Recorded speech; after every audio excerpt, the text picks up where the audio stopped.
Testing, 1, 2, 3. Okay.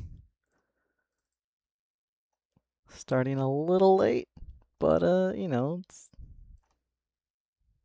classic. Classic VTutor 8. Late to my own show. That's fine.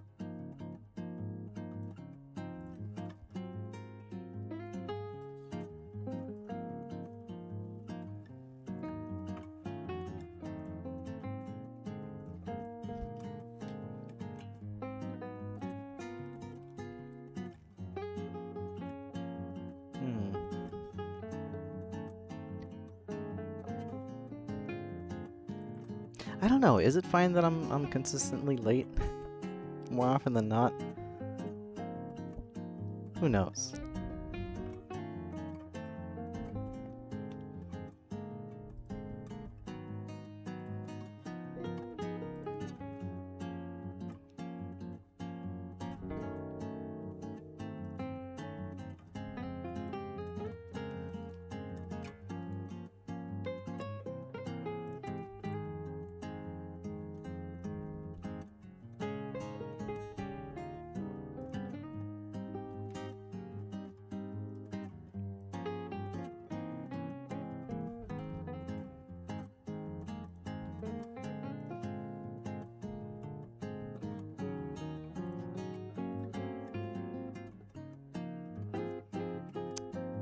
What's today?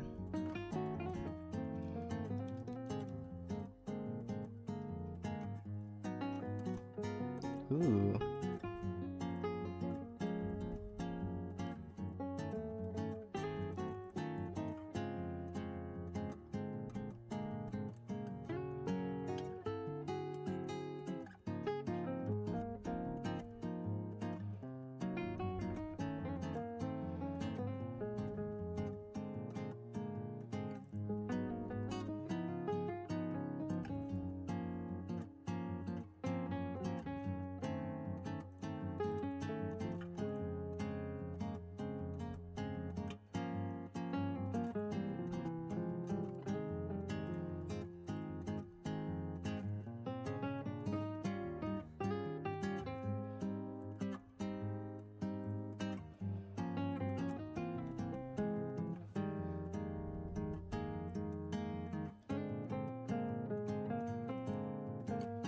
Oh, am I gonna make it in time?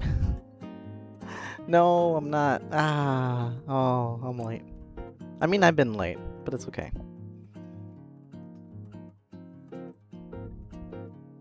Well, at least this is set up. Okay, so hi there. Again, sorry if I'm a wee bit late to my own thing. I hope anyone who looks forward to this weekly is okay and didn't tune out if I'm just a few minutes late. But yeah, all right. Now, just to preface, I did try to edit something with my audio settings, so hopefully there will be a lot less of like noises, because I've been reviewing my VODs, and I always try to improve the process, right? But I've noticed I'm a bit of a breather through the mouth, so yeah, hopefully the mic will mute that and block a bit of that noise, and also try to, you know, breathe better. Yeah, why not? Okay. Now, give me just a few minutes while I finish getting something ready. So please wait for that. It's always a bit of a rush sometimes, but that's okay. While I do this thing that I always do at the last minute, today is going to be about the writing process. And it's not just like kind of a random thing, it's a follow-up on last week, which was more about reading, but also like preparing to read, right? Oh. I'm encountering technical difficulties.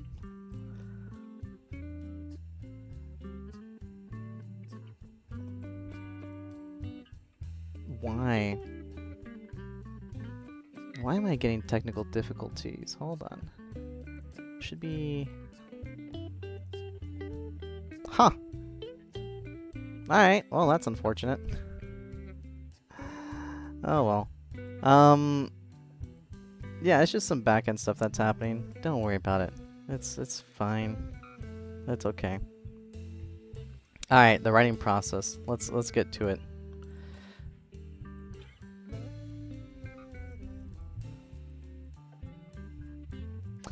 So, for today, when it comes to writing, again, this is kind of thinking more in the lens of academic writing, right? Something where isn't really fun, isn't really exciting or engaging, or think of like, oh wow, you know, I look forward to writing. This is kind of more of the thinking of, man, school's in a week, and I have this whole report I need to write, and I gotta get it done fast. How do I do it? Well, hey, let's check it out.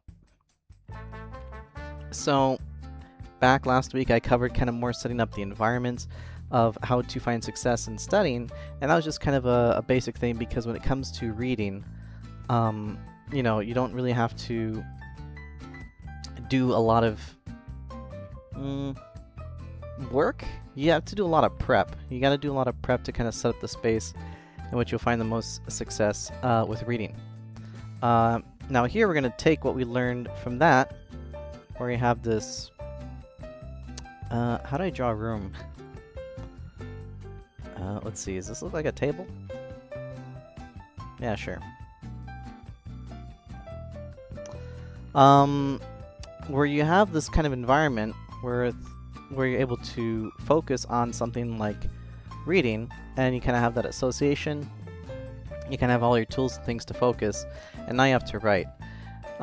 So we're going to carry that over to this week, where you're still going to have all the same things. If you have study music, use your study music. If you have someone that needs to be with you, or that you need to be with someone in the process, just have them with you, right? If you need noise in the background, if you need silence, if you need study foods, whatever it may be, right?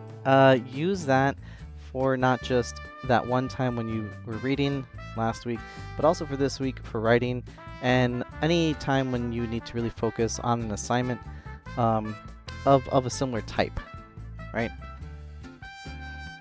So, for the writing process, environment setup is really important. And then, you gotta write. Now, again, it depends on the tool that you have, right? Let's say, for example, if you have a computer and keyboard. I think most people on Twitch probably have this. Just assuming. I don't know. Maybe you don't. You're just using your phone and everything's handwritten. That's a possibility, right?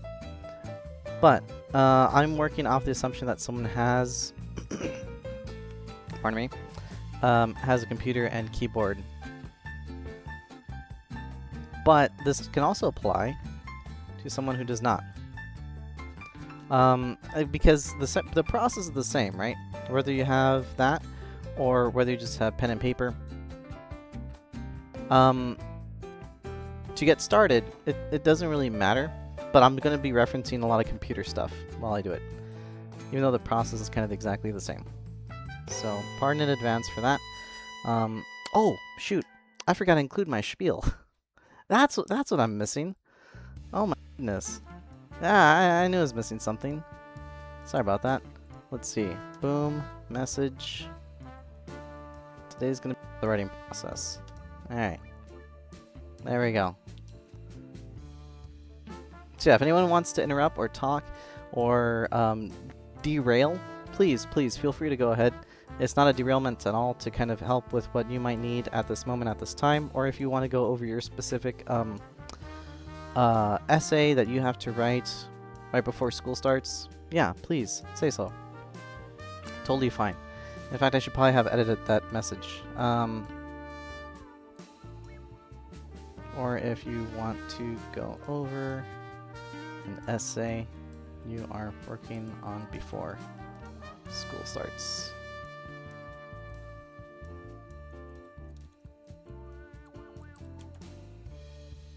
Oh wow, yeah, it shows up. Okay, cool. So yeah, a lot of you could use pen and paper to write. You can use the keyboard. I know it kind of seems basic, but the reason why I'm going over this is because I want to make sure that to kind of cover bases for how people would write this, right? Now, that's not to say that you can't have like some kind of fringe thing where maybe you have an essay that you would write on the phone, maybe, or a tablet. I'm not sure. That'd be interesting. But aside from those things, the process would be the same. Sorry, it would be the same. So we're gonna go over kind of in steps, right? I think it's, yeah, maybe I'd call it brainstorming.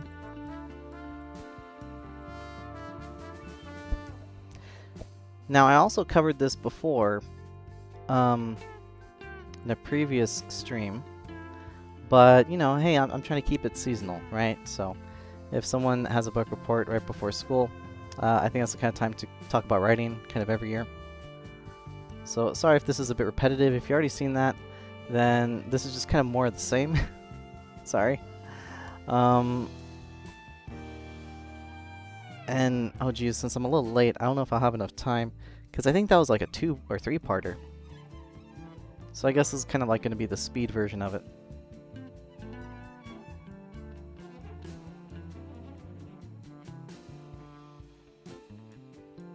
Is my head in the way? A little bit. Alright. So when it comes to the writing process, what I would say is that there is a right way to do it, and then there's a wrong way to do it, and then there's like my way. So my way is that I would break it down into brainstorming, outline, rough draft, revision, and final draft. Now the brainstorming process is really nice and easy. This is, think of the first moving, kind of getting your foot in the door. And it doesn't just have to be the very first thing that you do for one day and that's it. It could be at the beginning of maybe even every time you sit down to write. Because basically what this is nice and easy where you just, well, you write. It doesn't have to be in any particular order. It doesn't have to be in any particular format. It could just be random ideas. So assuming that you have a Word document or a text document or whatever thing that program of your choice to type things out, just start typing whatever, as long as it's relevant to the subject at hand, right? So don't treat it quite like your personal diary, like, oh, you know, I was eating this food today and I thought it was delicious, and oh, I watched this TV show and it was a bad episode. Nah, keep it focused to the assignment that you're working on, but it could be anything relevant and related to it, right? This is to kind of get yourself in the space of where you would feel comfortable typing, associating it, and then also being in the mindset of what the subject matter it is you're working on. Oh, hey there. Oh, hey, Trent. Yeah, well, hey, thank you for coming by. Always appreciate it. And yeah, I think I will have a good stream. I'm going over the writing process. So if you ever want to know about that, you can check out the VOD, and have a good night, man. Take it easy. It's been a long day. I know it's pretty late over there. So yeah, as I was saying, and again, thank you for coming by. Always appreciate it. Oh, I got distracted. Okay, that's totally fine. That's what I do. I get distracted and then I get back to it and I tie it in. Right. And you know what? How about this? That's totally fine. During the brainstorming or any part of the process in which you're doing essay writing, right? It's okay to have distractions. It's okay to kind of take a quick break. It's okay to kind of set things aside. It's okay to work on something else. That is completely fine and natural. And you know, you can't really expect to completely be locked down and focused. You know, it's not like tournament, final 5 essay writing kind of thing you're doing, or some kind of game show. No, this is kind of self-pacing at home. So you got to forgive yourself when you do get distracted. And you know, maybe even see if you and what I would say is that the reason why the essay writing is actually spaced out, and it is going to be spaced out over periods of days, is because you can let your mind reset and not focus on what you're doing. Because if you're just sitting down and you're trying to knock all these steps out in one day, it's going to become a poor product, I would say. Whereas if you were to take breaks, if you were to space it out, if you were to kind of go from one day to another and let your mind reset and look at it with a fresh new pair of eyes each time, then that makes it for better writing. But going back to what I was saying about brainstorming, is that when it comes to this process, just write anything down that is relevant to what it is. So assuming that there is a book report that you're writing, and that it is an essay that you have to write, you know, with a whole, let's say, like, what did you think about the book, or what were your favorite characters? I'm not sure, right? There's different types of assignments that could be, where one is kind of narrative, and one is more like specific questions. Q's and A's. What I mean by that is that when it comes to some of these book reports assignments, and I'm covering both bases, just in case someone has one or the other, or you could kind of pick and choose what you want from these. For something that's like narrative, that's something where maybe they ask one generic question, or they kind of have you have to do a complete report on the story without any specific questions about it, right? It's almost like you have to retell the story, or you have to identify key points, or tie it into something that you learned last year, or see if you can kind of find the deeper meaning of the text, just some kind of large generic thing that you have to kind of have to cover. Generic-ish. And so in that sense, narrative writing is that's where you kind of have the intro, body paragraphs, conclusion paragraphs, stuff like that. Depending on the class assignment, it could be maybe like 2 to 6 pages. I don't know how it is anymore. It's been a while since I've been in the trenches, but I do recall some of them being very short and chill, some of them being very long and detailed. But that's kind of the one that when people think of essay writing, that's what they normally think of, right? When it comes to questions and answers, where you actually have specific questions that you have to answer, and rather than one large essay, instead of one large essay that you have to write that's like a whole bunch of pages, like the narrative one, here it's kind of where it's just a bunch of kind of small focused questions.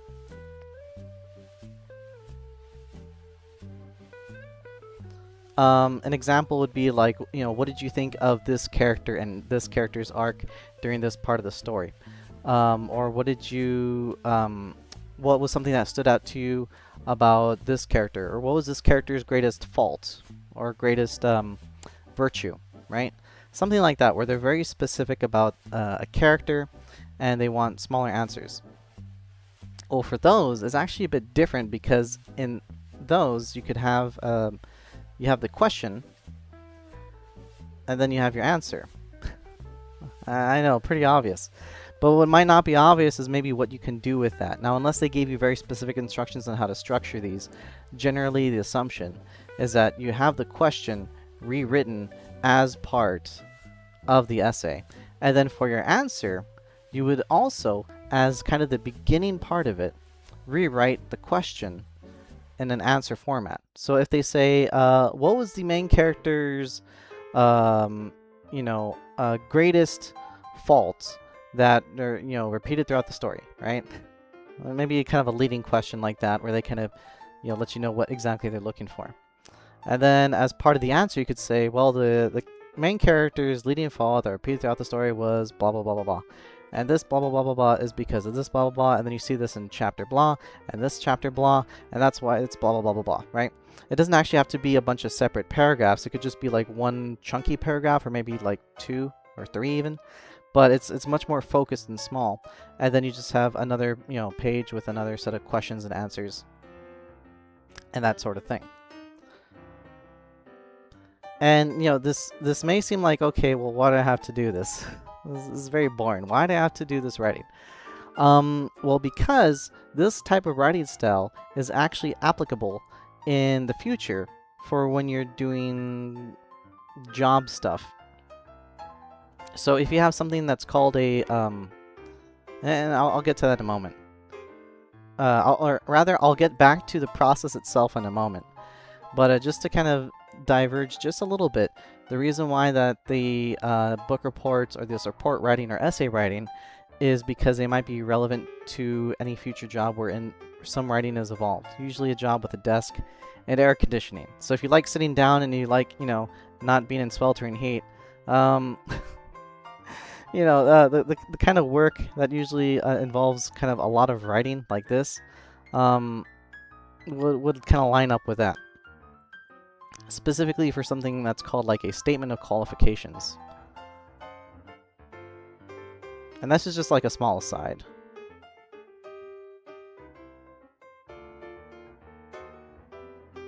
Where maybe they want you to do some kind of essay as part of the hiring process or as part of your work. Mostly as part of the hiring process for sure though, for certain positions and certain jobs. It's basically like book report essay writing, right? There's levels to this. They start you off with books and something that they think is more interesting, and then you have to do something, you know, much more, use the exact same process, but use it for something much more boring, like describing how, you know, you work in the work environment, blah, blah, blah. All right. That's a small aside, but going back to it, brainstorming. All right, now we're getting back to the actual essay writing.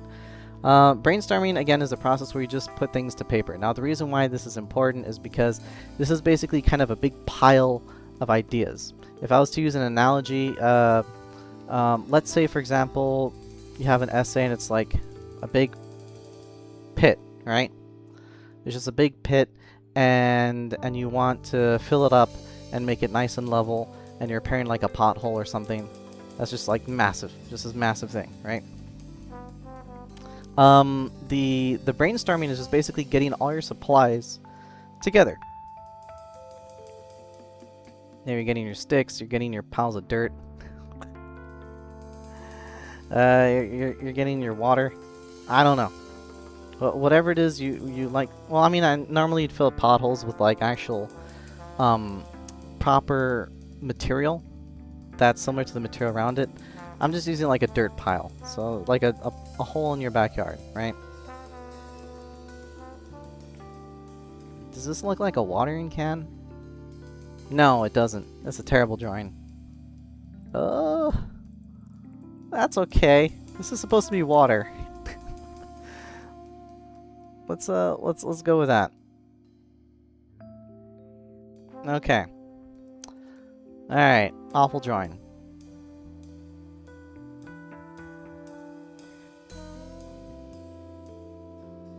There we go. So brainstorming is basically where you get all your materials that you're going to be using for your essay writing just in one big pile, one big text document. Doesn't have to be in order, doesn't have to be organized yet.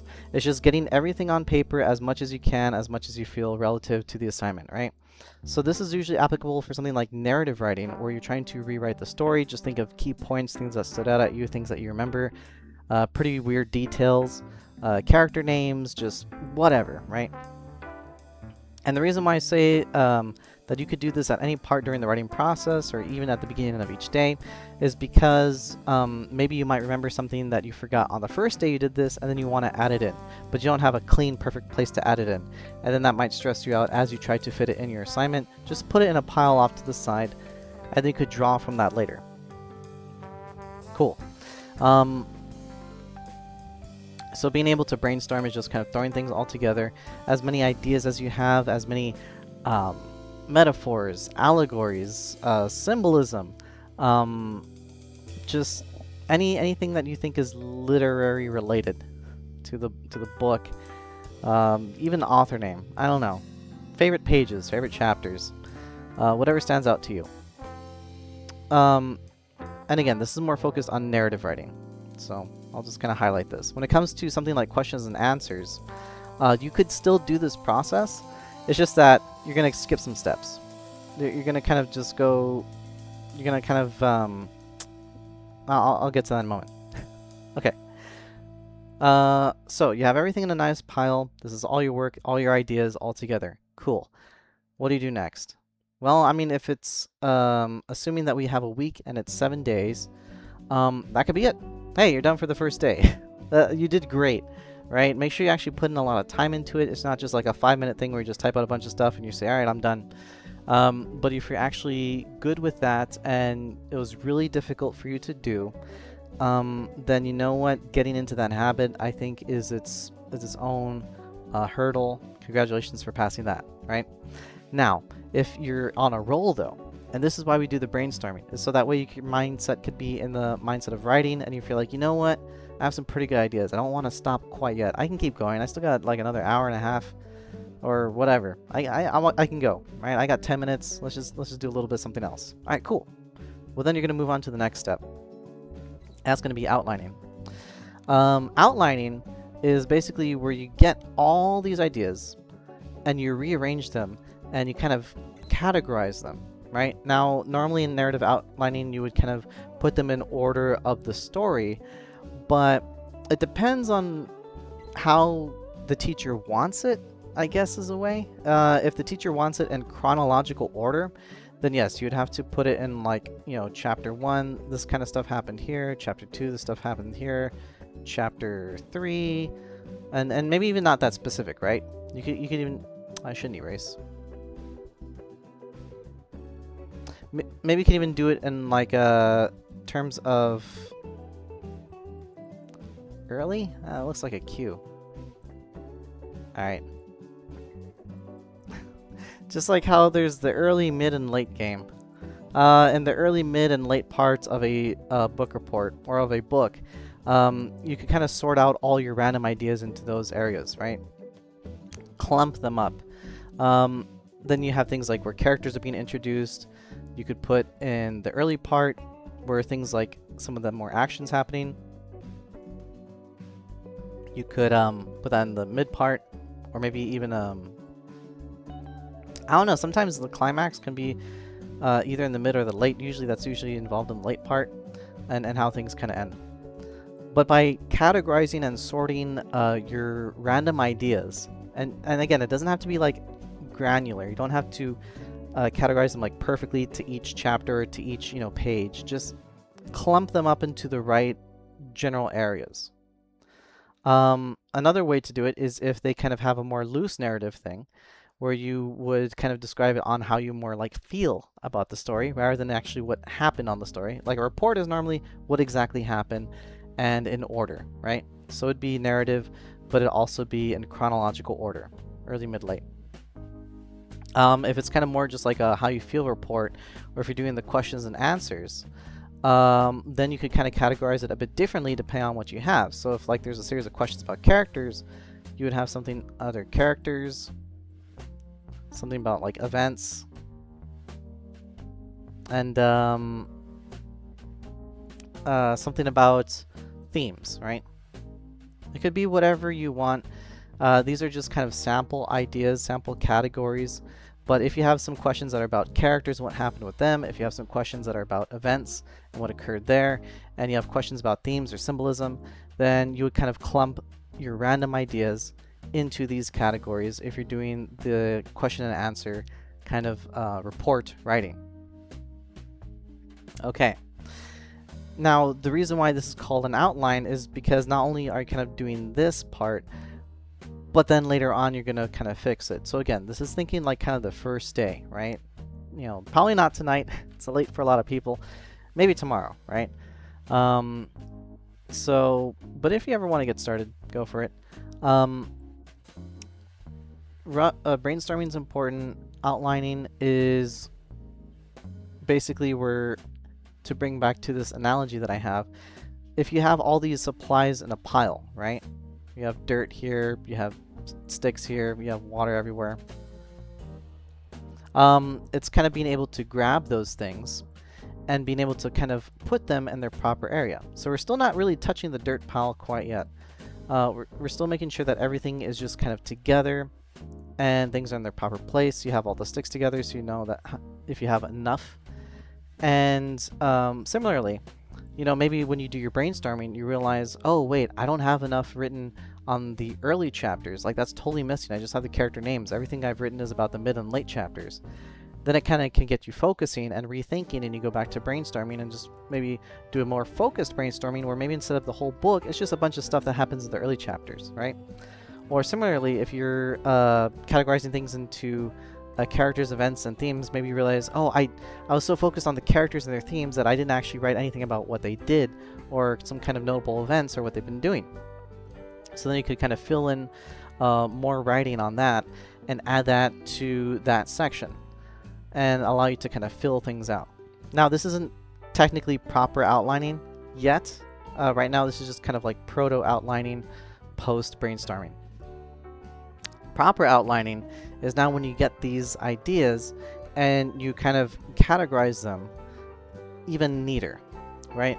So going back into the narrative example with this, you would kind of go from these into kind of more specific chapters.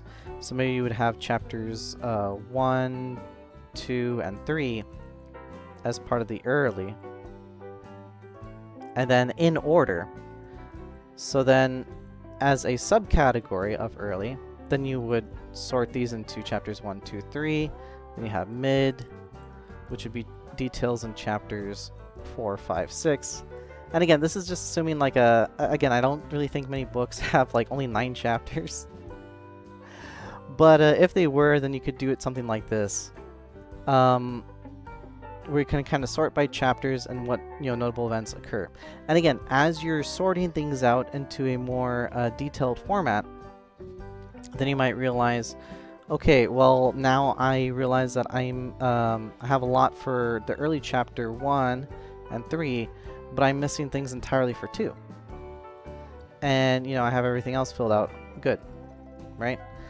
So then, again, you don't have to do everything perfectly right away, right? If you've reached the time limit in which you assigned yourself to do this writing, you don't want to write tired. You don't want to push yourself. If you properly time manage ahead of time and designate such amount of time and you focus on this, then what you could do is you say, okay, you know what? This is what I'm going to start tomorrow. Tomorrow, my brainstorming part, what I'm going to do is fill out stuff for chapters 2 and also all the stuff that I needed for the late chapters because I have nothing.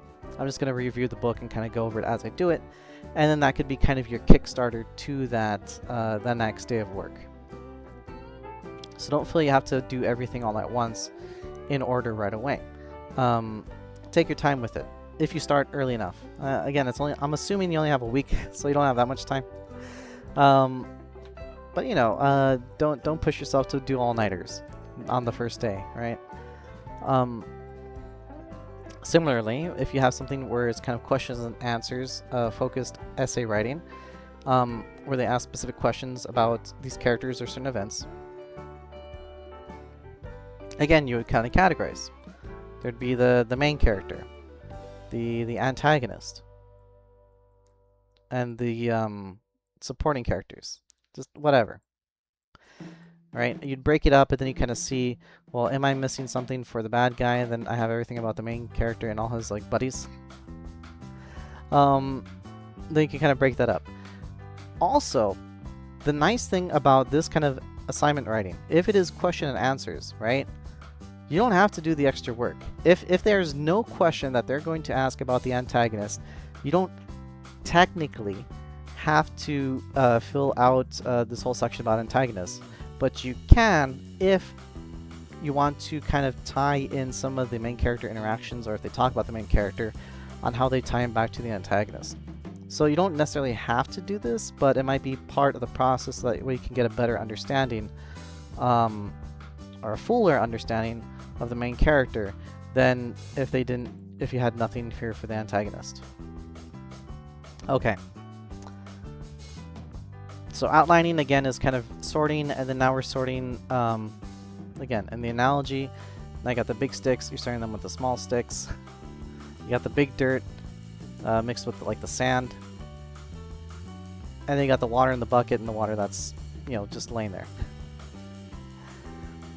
But also, not only that, with the outline, because you're now having things in order, you're actually setting things up. You're setting up the foundations. You're not necessarily filling the pit quite yet, as this analogy goes, but you are making progress, right? And so keep that in your mind that as you do this, you know, it's just not some kind of nebulous goal that you're finally going to get this project done. The outlining process, this thing where you get everything kind of sorted and you have these ideas that you're brainstorming kind of in order, is setting the foundation for how you're going to fill up this pit of writing and ideas. So it is part of the process. You're doing great. It's fine. All right, the rough draft. Now, hopefully you have too many ideas, right? If you have just a big pile of ideas and you had a lot to write. Now, that's not always the case. So I'll try to cover both. But optimistic scenario, right? You have your rough draft. Now, for the specifics of essay writing, I'm assuming that the person listening to this kind of knows the process of like opening paragraph, supporting body, closing paragraph, you know, how to structure. They might give you little details on like, you know, okay, you have 1 or 2 details per paragraph and so forth, right? Cool, that's fine. Do that, but don't do it perfectly, right? Just don't even care. Think of it like as if you don't even care about this class. It's a terrible assignment, and whoever's, you know, you're submitting it into the trash can. Oh, I probably shouldn't say that. But the idea is that when you do your first rough draft, it's the draft that you don't really care about. It's the one that you just want done. It's something that you want that's rough that you could work with. Again, to that analogy, imagine that you get all the dirt piles, but now you're just really filling it in. And, oh, can I make this bigger? I can. You're just filling in this thing with a bunch of junk. It might not make sense. Everything might not be perfectly structured. They might not be like perfectly sensible sentences even. You could even just, you know, write it as like baby talk and just like, you know, oh yeah, this guy did this thing. This guy's bad. Chapter 1, like this guy did this thing. This character was bad. Now there's conflict. You know, next chapter. Chapter 2, supporting character was introduced. It was boring. Right? Just have something on paper. It doesn't have to be perfect. This is the rough draft. You just want to kind of put your brainstorming ideas that are now structured in chronological order for the narrative thing, just in a big pile, and just kind of have it all together. It's going to look ugly. It's going to look gross. It's going to look terrible. But it's something that you can work with, right? And I would say this is not necessarily a day 1 process. By now it should be day maybe 2 or 3. If you're working on a maybe 7-day schedule, right? Day 2 or 3, you're just kind of getting everything into a big pile of words. But now it's kind of in a paragraph format. It kind of looks like it does. It's maybe not the best writing you've done. That's fine. And again, as you start each day, you could always add more to the brainstorming, right? You could either add it to the outline that you now have, because this is functionally an outline. Or you can add it directly into the paragraphs themselves. Whatever you like, right? Similarly, if you're doing the questions and answers, you would just kind of put it as like a rough, poorly answered question. Just put the ideas on paper, because I find that to be the hardest part when it comes to essay writing. It's not necessarily being able to refine and fine-tune it. It's just kind of that starting of the engine and getting rolling on first gear, where you just might not feel like you know where to start. But at this point of time, you should have a big pile of ideas. They should be relatively sorted, and so as long as you just put them in there and it's imperfect, that's fine. That's good. That's part of the process. You're doing great. That's awesome. All right, now this is, again, assuming best case scenario, right? You have way too much, right? You're only supposed to write a port that's maybe like 2 pages long, and you got something that's like 6 pages of just all these poorly written sentences and ideas. Cool. We can chisel that down. We could work on it. We could refine it. We could squish some ideas. You know, that's awesome. But that's not always the case, right? Sometimes what ends up happening is that what you realize is that you don't have enough. That everything's kind of not quite filling the pit of ideas that you had, and they're just kind of sitting at the bottom, and you're short like maybe 2-3 pages, right? Maybe you only have 1 page done. In that case, you could go back. You could go back and look at your outline and see, okay, well, is there anything that's really missing? Is there anything that I could kind of fill in more? If they all kind of look even, then they're like, all right, well then let me just add some extra details, right? And because it's a book report, the nice thing is that you can always go back and refer to the text. It's not some long past memory that you have to draw out from. It's a book report.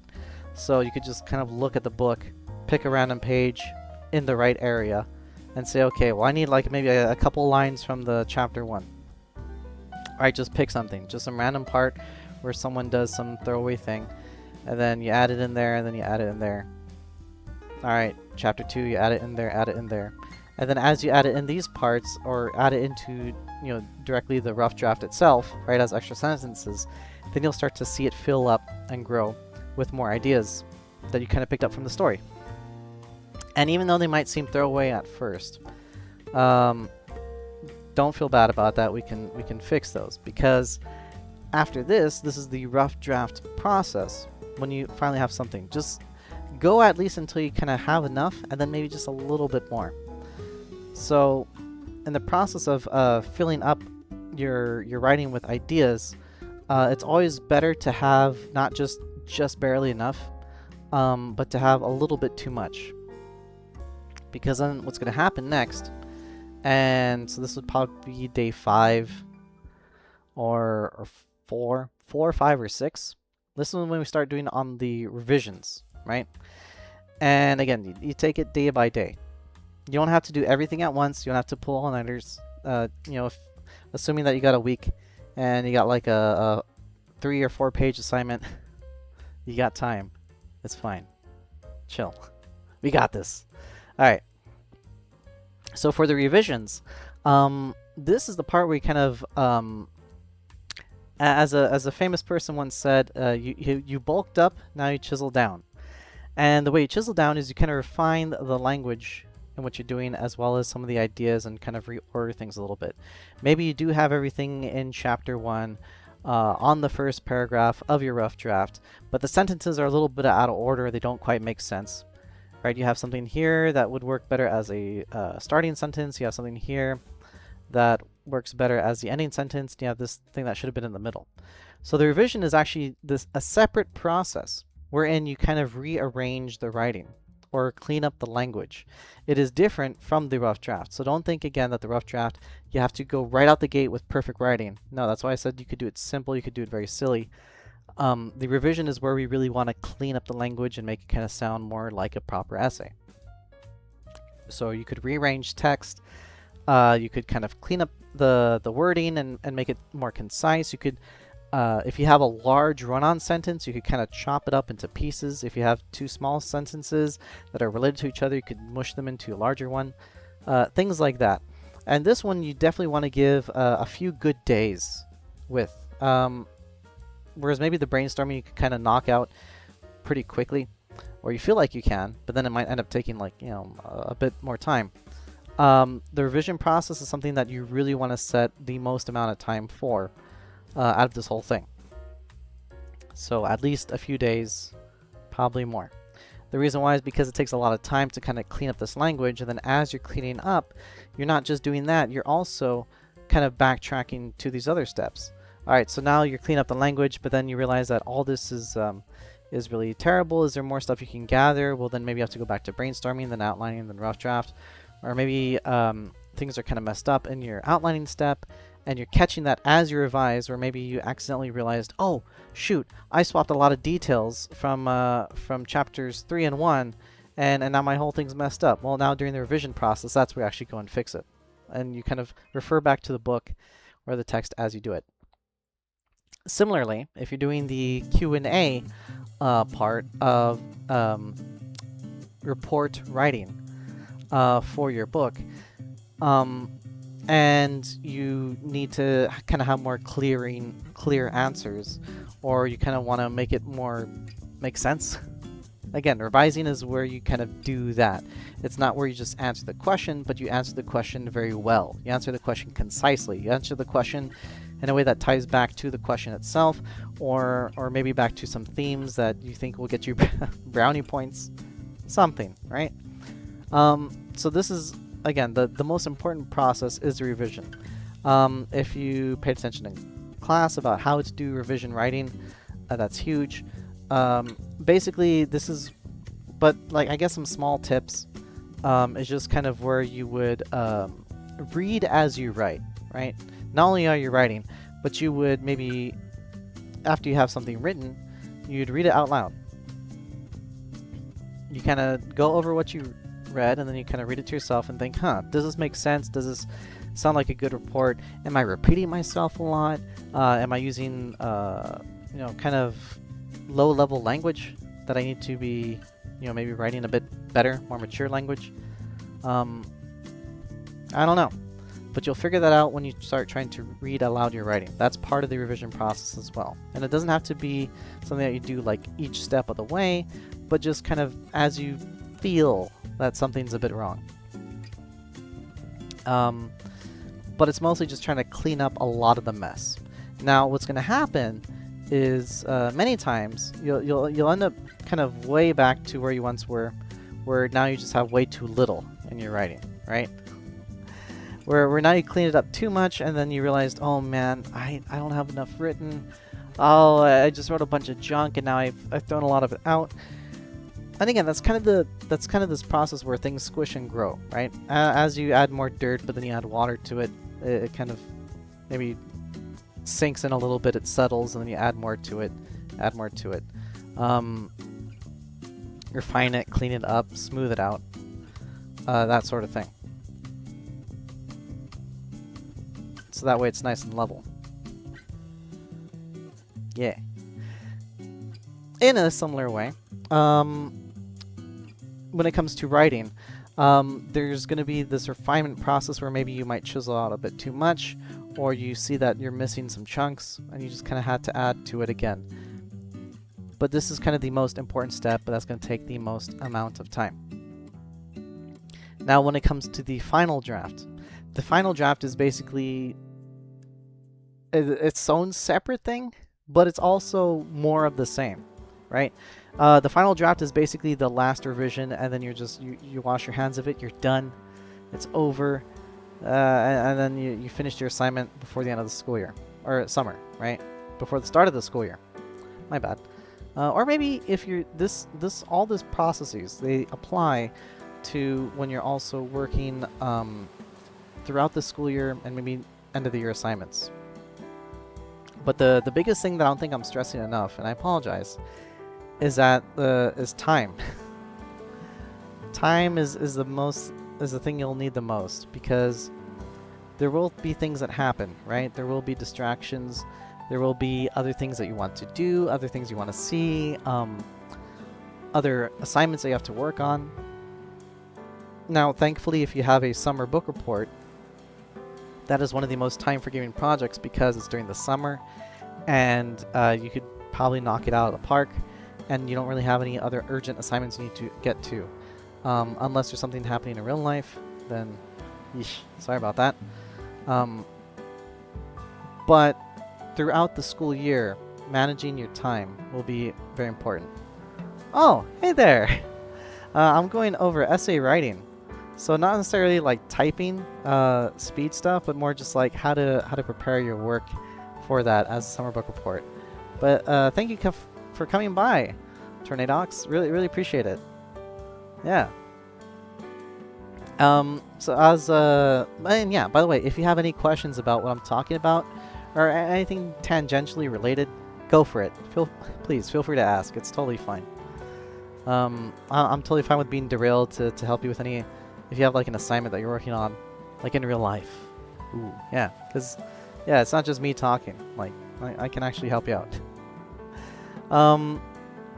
But as I was saying, so for this, the final draft is actually basically the final revision that you're going to do. And there are some small unique things that you can do which kind of takes your revision up to the next level.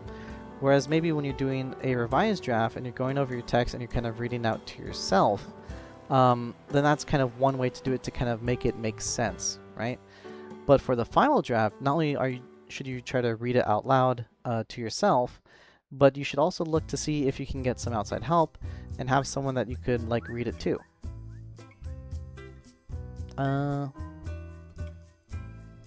Yeah, so if you have someone that you could actually read your report to, and again, it might not might not be exciting, might be a little embarrassing.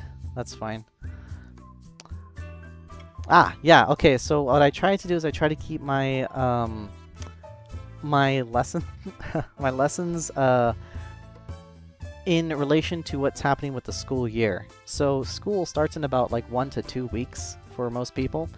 And so I'm covering over book report writing if someone has been procrastinating on writing a book report over the summer. So that's why I'm kind of going about the writing process. Yeah, so that's today. That's this week.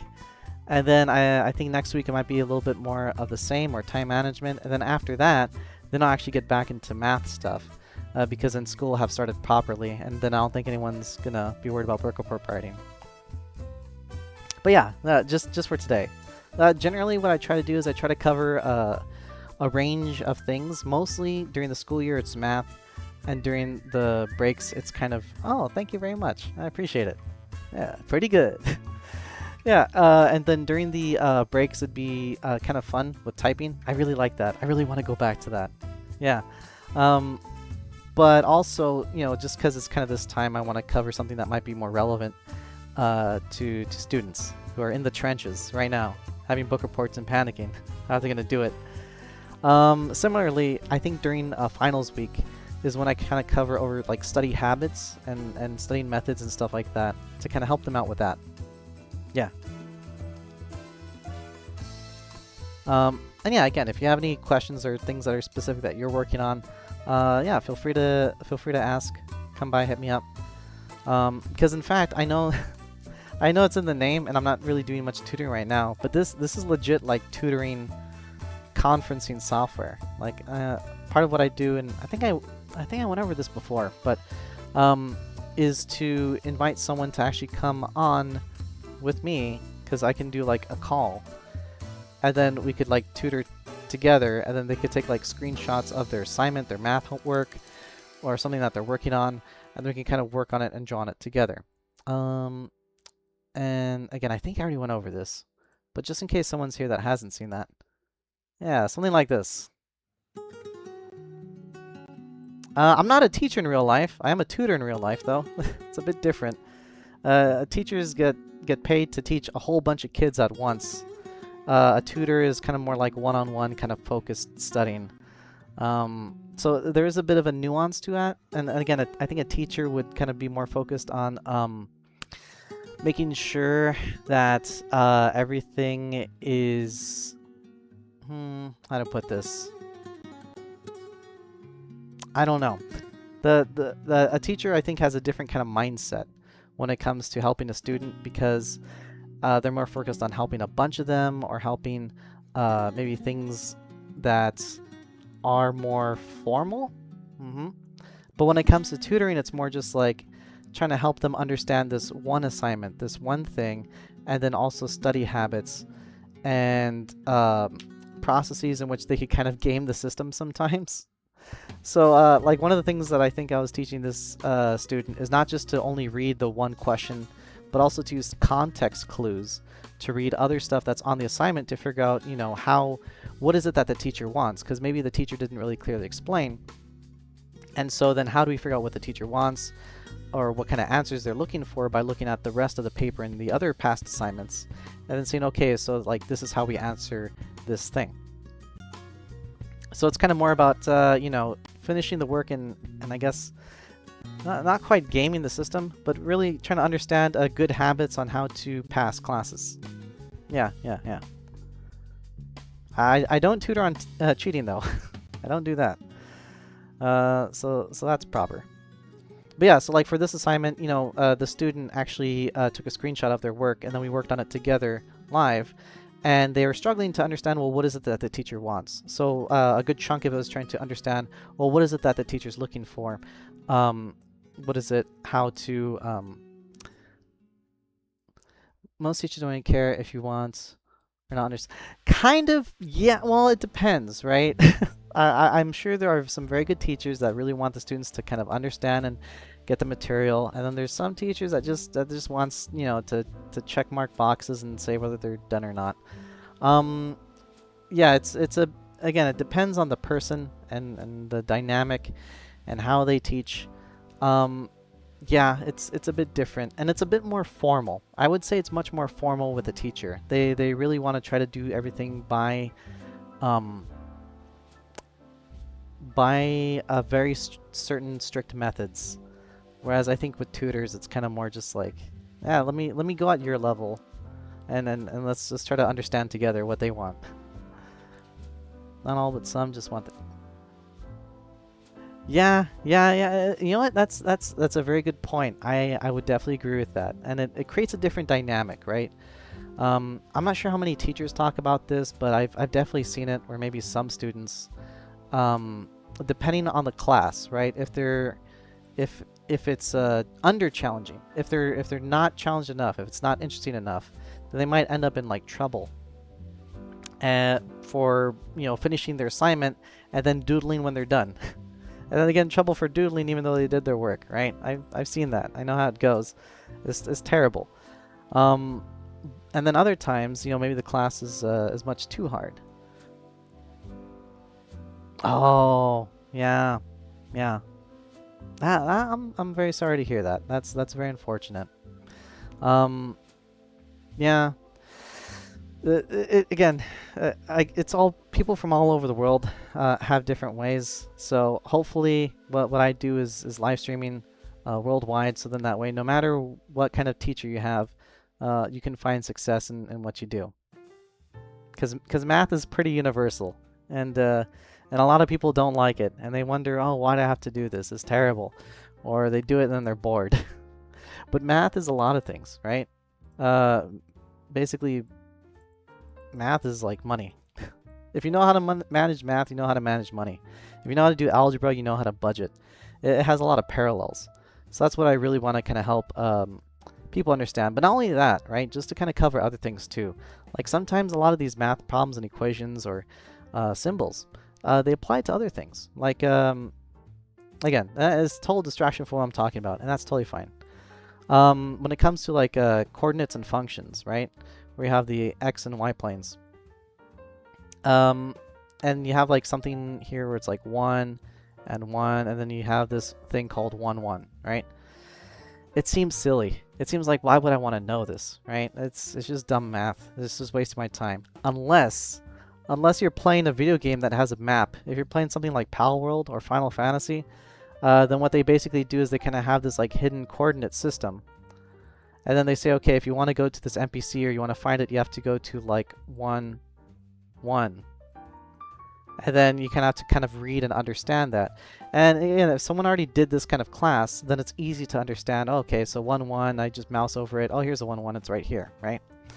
And then you kind of go to that part of the map and you're able to understand it. But for someone who kind of didn't quite grasp this concept, then something like reading a map in a video game can be rough. And, just trying to find those parallels wherein what might be a boring math assignment can help you out in real life and in games. It's pretty great, especially if you get into something like coding or modding. Oh, it's fantastic. All right. But yeah, hey, you know what? And the thing is that a lot of this tutoring stuff I do is like it's pro bono. It's free. It's for fun. So if you or anyone you know is in classes and they're doing math stuff and they're struggling or just want a little bit of help or just want to come by and say hi. Yeah. Yes, math is very important in programming. Yep. Yeah, it is.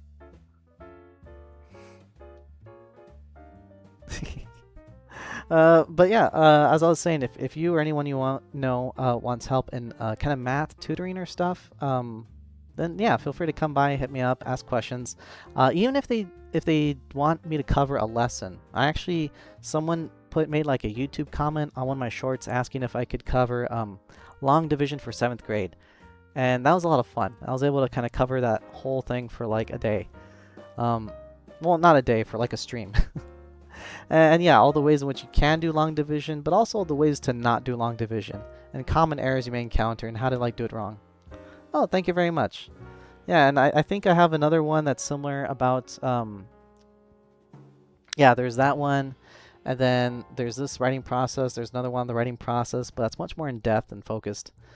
This is just kind of like a quick outlier for someone who's like panicking, like, oh, I have an assignment due. Oh no. Yeah, of course. Yeah, come by anytime. Thank you for coming by. I always appreciate it. Always appreciate the chat messages, and I hope you have a good one, man. Ah, that's nice. Ah, that's really wonderful. Tornadox, great guy. By the way, if anyone is here, my earlier messenger, Trent Deadwood, please feel free to check him out. He's great. He does a lot of video games, fighting video games. He's fantastic. And Tornadox here is an excellent typer. He does type racing.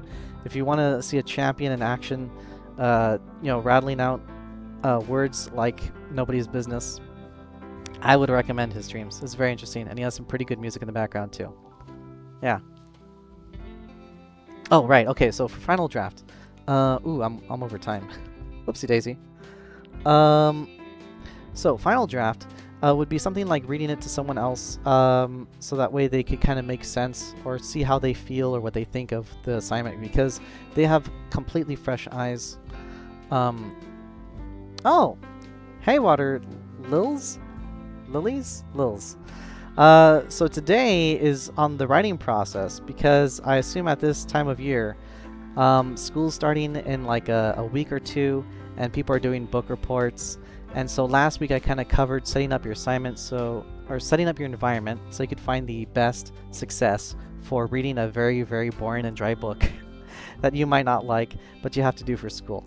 And today's stream was about going over the writing process itself in a kind of like rough and fast fashion of how to do it, but also how to space it out over time, specifically in the period of about a week. Or you would do something like brainstorming, outlining, rough draft, revision, and final draft. Yeah, and by the way, thank you for coming by. Unfortunately, I'm about to end my stream. I'm so sorry. Ooh, okay. Bluest eye right now. I haven't heard of that. I wonder, is it like for school or is it just for fun? I wonder what it's about too. Sorry, I'm a little brain rotted. I'm thinking of like Blue Eyes White Dragon from Yu-Gi-Oh. My bad. But yeah, that's fantastic. Yes, and there are things that you can do to set up kind of your environment. Toni Morrison. Ooh, okay. You know what? I will look into that after the stream. Cool. Thank you for telling me about it. Nice. Oh, where was I? Yeah, I'm glad to help. And again, you could always check out the VODs. There's like my YouTube, which I upload videos on. And then there's the VOD on Twitch for now as well. So if you want to learn about the writing process, I hope this really helps you out, as well as last week's stream about setting up your environment for success. And if you have any questions, or if you want to request covering something, feel free to just say so in any medium. I'm on, what is it? Twitch, Twitter, Instagram, YouTube comments, whatever. It's all good. Yeah, thank you for coming by. Really appreciate it. But yeah, so as final notes, when it comes to the final draft, it's the final revision draft that you'll be doing. Talking it to someone will help you kind of have someone that has a fresh pair of eyes look at your writing, and maybe they don't understand the context of the book, so then that way they could bring up unique questions, right? Because maybe during the writing, you were thinking so focused on getting something well written that you might be referencing to things that you did not reference earlier in your work. So if you talk about like a ship or a car or vehicle that the characters suddenly have, and they're like, wait, when did this come from? I didn't hear about this. You're like, oh, that's a detail I forgot to include in the earlier part of my essay, and it doesn't make sense to this person because they never read the book. So that's where you kind of catch those little errors to kind of make a more complete story through a fresh pair of eyes. And so I find that to be really helpful as well. And then, yeah, it should be just kind of more cleaning up, and then kind of, if you think of it this way with the pit, you're just kind of smoothing out the dirt. Everything's all filled up. You're just kind of cleaning up all the little lumps and bumps. And then you're done, right? Then you don't have to worry about it. Now, there may be times when you are worried about your writing, and you think, it could be better, I could do this, I could do that, right? That's great. That's great if you want to continue writing, but I will say this. There also, that mindset can carry in a bad way, where you're thinking, this isn't good enough, I can't get this done, I spent way too much on the rough draft, now my revised drafts look awful. Like, no. Perfect is the enemy of good enough. I cannot stress that enough. Perfect is the enemy of good enough. So when you're doing your revisions in your final draft, clean it up as best as you can, but don't obsess over it. Don't delete too much. Don't freak out about the assignment. Just do enough, and take a step back. And that's why taking a break can also help as well during the process and spicing out your writing over a few days, because then you can get it done and not worry about it and kind of lose that kind of worried mindset. So yeah, that's my final word. Perfect is the enemy of good enough. So just do what you can and make sure you get it in, and you'll be fine. There's always next time. All right, until then, I hope you all have a good night. This is the anime stream, and yeah, have a good one. Good luck with your book reports. I'll see you all next week. Good night.